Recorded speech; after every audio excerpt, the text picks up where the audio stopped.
It's no surprise that the socialists have taken over the Democrat Party, and now, of course, you have New York City primed to elect its first openly socialist mayor, which does not bode well for the Democrat Party across the rest of the country.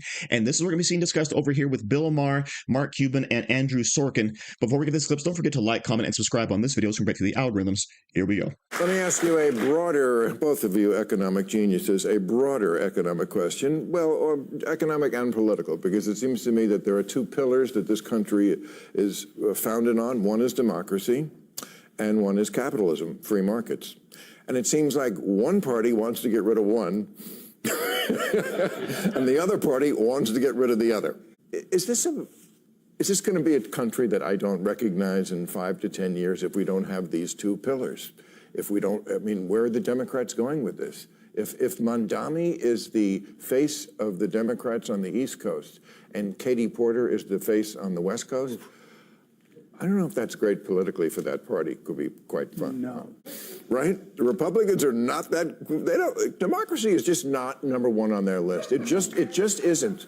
It isn't. It's behind Christianity and a few other things.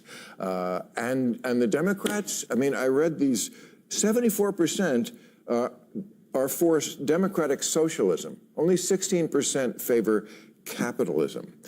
I mean, there is a challenge, right? Kids don't like capitalism. And I think a lot of it has to do with social media. The clickbait, right? Rage bait works better in social media and gets more people's attention. And if Mamdani is out there saying, you're getting free housing, you're getting free transportation, you're getting cheaper groceries, I mean, of course, that's what they need, particularly in New York, and that's what they're going to respond positively to. Is there any way that can work? No. No, of course not. No. Look, we have a financial literacy problem in America. But at the same time, I think Mamdani's great for the Democratic Party. You do? And I'll tell you why. Okay. Because nobody, okay, right? If you're ready. I'm ready. I'm ready. Because nobody in the Democratic Party knows how to sell but him. Nobody in the Democratic Party knows how to use social media but him. They will learn from him. Now, New York may be fucked for 4 years, right? But they will learn from him. I'm a New Yorker. But seriously, right? Who in the Democratic Party knows how to sell, knows how to convey a message, knows how to commit to people? Yeah, it depends what the message is, though. I've seen it. We've been living through. Know how to sell anyways. You know, if you gave a Democrat a dollar bill and told him to sell it for 50 cents, they wouldn't be able to do it. But the financial literacy problem in America is affecting the politics in America, which is that if you don't understand that if you actually decide that you think rent stabilization is going to somehow increase the supply of apartments and homes in the country, you've got it completely backwards. Because what happens is the developers say, well, if they're going to stabilize the rent in this town, we don't really want to be developing in this town, in which case there's not going to be enough supply, in which case it's going to cost more to rent your apartment. That's just the way it is. And unless people understand that, when a politician stands up and says, excuse me, I'm over here and I'm very happy to give you rent stabilization and the free groceries and this and that, and then it doesn't happen, I think people are going to be in for a surprise. Right. Sure, Donald Trump is a fabulous communicator. He is. Right? He is. Look where it's gotten him, right? You got to learn from that. But I think that you disagree with his message, and that's my point. No, of course I do. So the fact that this guy is a fabulous messenger, if you don't have the message, I'm not saying it's good for the city, but what I'm saying is he's a little Donald Trump. You know, he's trying. Yeah, oh, for sure. Wow. Always in a suit. He could be anywhere. Bernie Sanders rolls up his sleeves, wants to connect. Mamdani's always in a suit. He's telling you what you want to hear. He has a social media team that designs the message, and it comes across geared towards Gen Z, geared towards even younger people, and they're accepting it. That's one of the reasons young kids want socialism, because of his ability to sell. Just like Donald Trump won because of his ability to sell. I'm not going to completely say you're wrong, because I don't know, because I would not have guessed that Trump 10 years ago would be where he is. I was watching the Katie Porter thing. Do we have any footage of Katie Porter this week having a meltdown? And the state could lose. You're out of my fucking shot. Now, see, it's getting applause. Okay, look, I remember having Katie Porter on this show, and we did not get along. I don't like her, and I found out nobody likes her. And I think you see why. Yeah. Okay. But that doesn't mean this isn't effective. I mean, when it came out, the first wave of stories where she's toast, I don't know. First of all, I got to ask, what was that person doing in the shot? You know, I mean, that's not how I would talk to my staff, No. but that is what I would be thinking. I'm going to go here in the following way.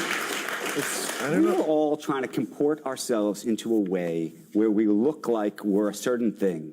And when people see that, they go, there's something that feels real about that. Because I'm sure you've been in interviews where you've been like, F this person. Oh, of course. I can't believe they're asking me these Of questions. I course. want to get out of the chair. Hey, I'm sitting right here.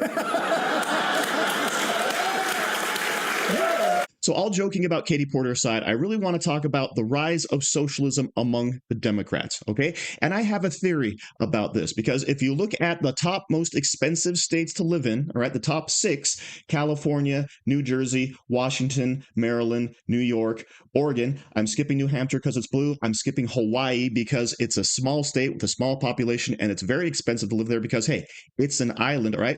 They're all Democrat run, the most expensive places to live in the nation. And it's not just housing, it's also the price of goods and services. And of course, you also have the safety aspect as well. So in these most expensive places to live in the entire nation, guess what? Nearly half of all Democrats actually populate those states. California, New York, New Jersey, Oregon, Washington, Massachusetts, right? That's nearly half, 46.2% of all Democrats in America live in those places. So in other words, if it's really expensive to live there, you can't fully recognize the American dream, and it's an urban nightmare, then guess what? You're going to turn away from our capitalist system. But what you have to understand is that in all of these states and all of these places, capitalism is not allowed to work. Because what do? You have limits on building houses. You have extra taxes that make your daily life more expensive. And not to mention, you have added social programs, which also drives up the cost of everything because you have to pay for those social programs.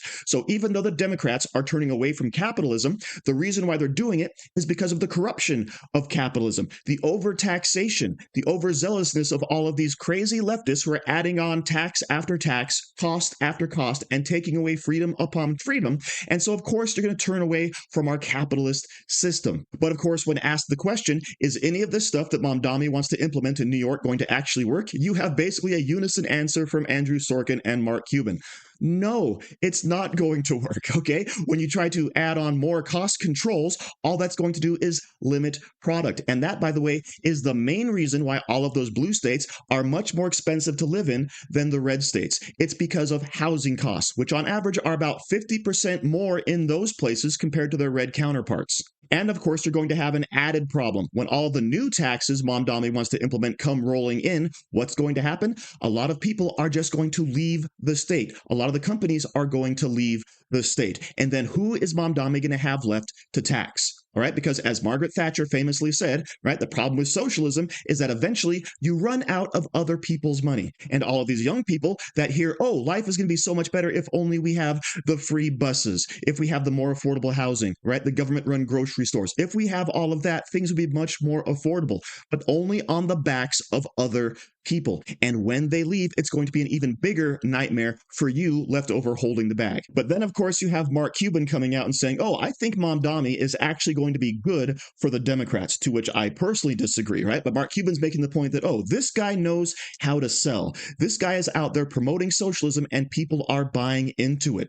So he's going to teach the rest of the Democrats how to sell that same message. But here's the problem. If you try to sell socialism to middle America, it's not going to work. And I know that Mark Cuban is talking about just delivering a better message for the Democrats, but the Democrat message basically is socialism already. And no matter how you try to package it, it's not going to fly in places that are much more affordable, much safer, and where the American dream is still alive and kicking, okay? And I've seen Mamdani's videos, and what makes him successful in terms of getting his message out is they're flashy, they're entertaining, and they actually speak to the topics that the Democrats in these blue states actually care about. It's not rocket science. And of course, the Republicans already figured this out. Put out videos that talk specifically about your policies and what you want to implement. Don't just serve up platitudes and random meaningless things, and the people will respond. And I'll take this final moment to remind Bill Maher that we're not a democracy. We are, in fact, a constitutional republic. So thank you very much for watching. Don't forget to like, share, comment, subscribe, and say hi to your mom for me.